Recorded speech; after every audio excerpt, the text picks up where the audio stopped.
Setelah beberapa hari menjadi tersangka dan mendekam di penjara Polda Metro Jaya, Olivia Natania alias Oi kabarnya sudah bisa beradaptasi meski sempat mengalami syok.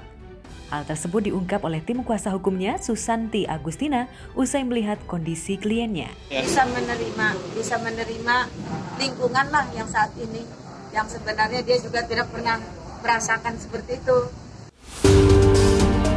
Meski sudah ditetapkan sebagai tersangka serta mendekam di Hotel Prodeo, Oi melalui kuasa hukumnya belum bisa terima. Oi menyebutkan jika salah satu korban yang melaporkannya, Agustin, ikut terlibat dalam merekrut anggota CPNS bodong. Tak hanya asal bicara, Susanti juga sudah menyerahkan semua bukti-bukti keterlibatan mantan guru SMP Oi itu ke pihak penyidik. Memang benar, kan saya sudah katakan berkali-kali ya, saya katakan bahwa dari pertama sebelum kejadian ini terekspos besar gitu ya, kita sudah mengatakan bahwa Ibu Agustin itu bagian daripada OI. Jadi kalau kita katakan turut serta dalam hal ini perekrutan sampai berkas-berkas itu Ibu Agustin itu yang memeriksa sampai akhirnya seperti contoh, misal Bapak ini mau ikut menjadi PNS, apa syarat-syaratnya? Oh ini syaratnya harus pakai dokumennya bla bla bla bla. Dia yang ngecek semuanya. Oh ini oke, sudah bisa nih diterima, harus bayar. Bayar berapa? Misal 40 juta transfer. Dia yang kasihkan. Transfer itu ke rekening Rapli, BCA sama BRI dan nomor OI atau bayar cash.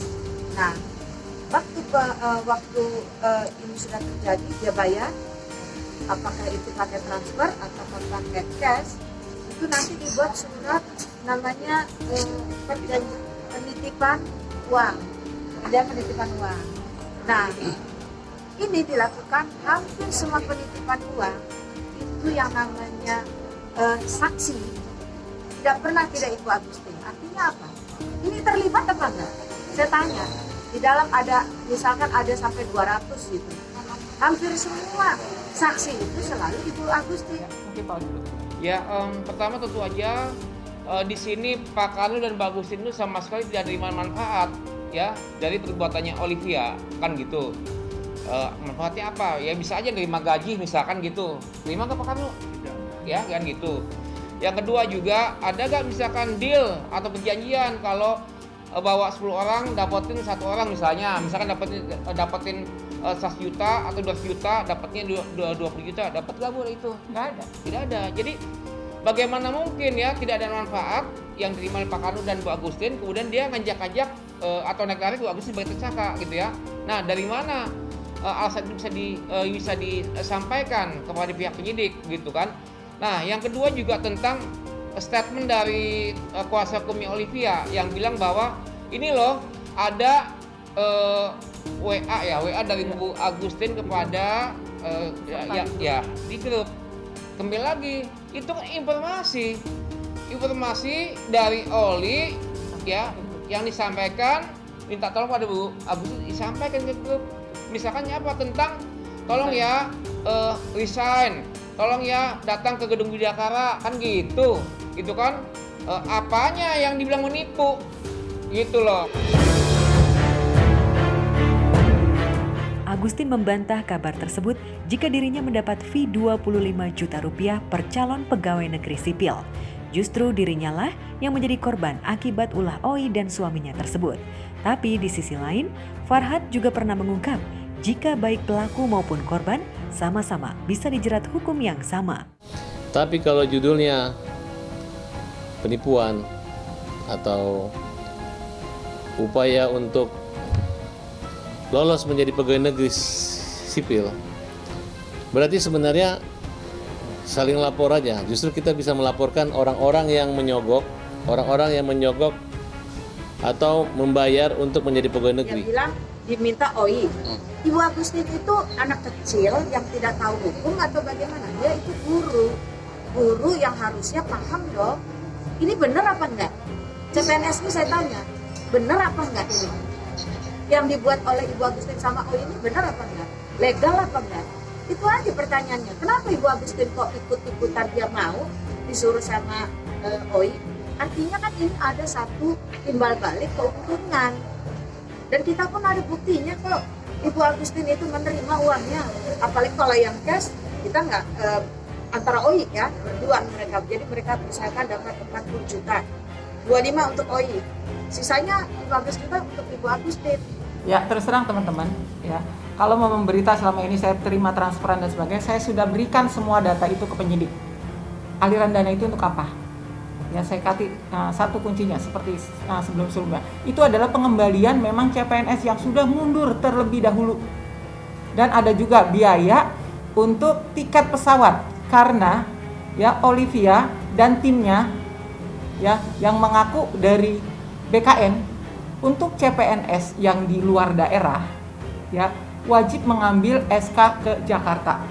Akhirnya transport untuk mereka, tiket pesawat dan sebagainya itu ditanggung oleh Olivia. Saya udah bercerai dari 7 tahun yang lalu dan bukan tanggung jawab saya lagi. Tapi sebagai seorang mantan suami dan pernah jadi ayah anak ini, ya saya turut prihatin dan saya berdoa semoga masalah ini cepat terselesaikan. Yang jelas, kini semua pihak yang merasa dirugikan oleh OI mengaku bersyukur lantaran polisi akhirnya menahan OI atas perbuatan yang dibuatnya. Meski OI kini tengah meringkuk di sel tahanan, para korban tak menutup pintu damai. Dan tentunya jika OI dan suami mengembalikan semua uang yang telah mereka setor kepadanya. Yang pasti kami menyampaikan apresiasi ya atas kerjanya pihak polisian yang cepat, tepat dan berimbang ya dalam menangani perkara ini. Begitu.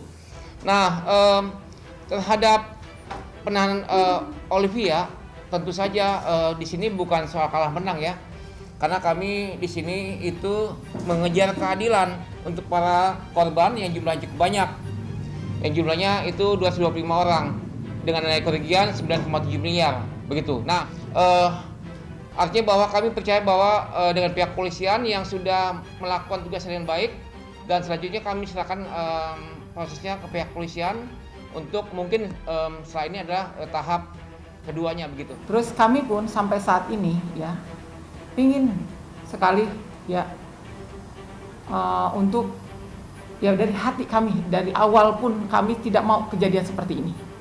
Dari awal saya sudah 3 bulan sebelumnya, yaitu dari Juni, Juli, Agustus yang menempuh untuk jalan damai. Tapi karena tidak ada titik temu, makanya kami melaporkan. Nah, tentang proses selanjutnya ya kami serahkan kepada kepolisian.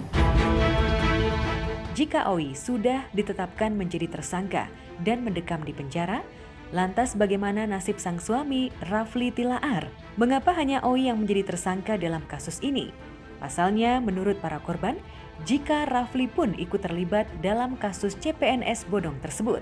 Dan bagaimana kondisi Nia dan Yati melihat anaknya kini harus menjadi pesakitan? Ya namanya orang tua mana sih ya, yang namanya anaknya ada musibah seperti ini pastilah prihatin, kecewa juga. Dia turut ini juga lah, gimana ya, prihatin lah ya gitu. Ya sedih juga gitu. Ya tapi yang namanya orang tua seperti ini kan pastilah dia kasih supportnya ya, mungkin nggak bisa ngasih materi, ya support doa seperti itu biar OI kuat. Saat ini beliau hanya menyampaikan titip kepada kita ya Pak ya sebagai kuasa hukum untuk menengok OI. Untuk saat ini posisi Rafli saksi karena keterlibatannya Rafli itu tidak ada sama sekali, dan dia tidak pernah melakukan pertemuan dengan Ibu Agustin atau terlibat di dalam perekrutan itu. Hanya rekeningnya aja digunakan oleh OI ya, yang tanpa sepengetahuan Rafli. Suaminya sekarang ini sedang berada di Manado karena orang tuanya, ibunya ya sedang sakit, dirawat di rumah sakit. Jadi sudah 4 hari yang lalu Rafli itu ada di Manado. Jadi insya Allah segera akan balik ke sini untuk mendampingi OI.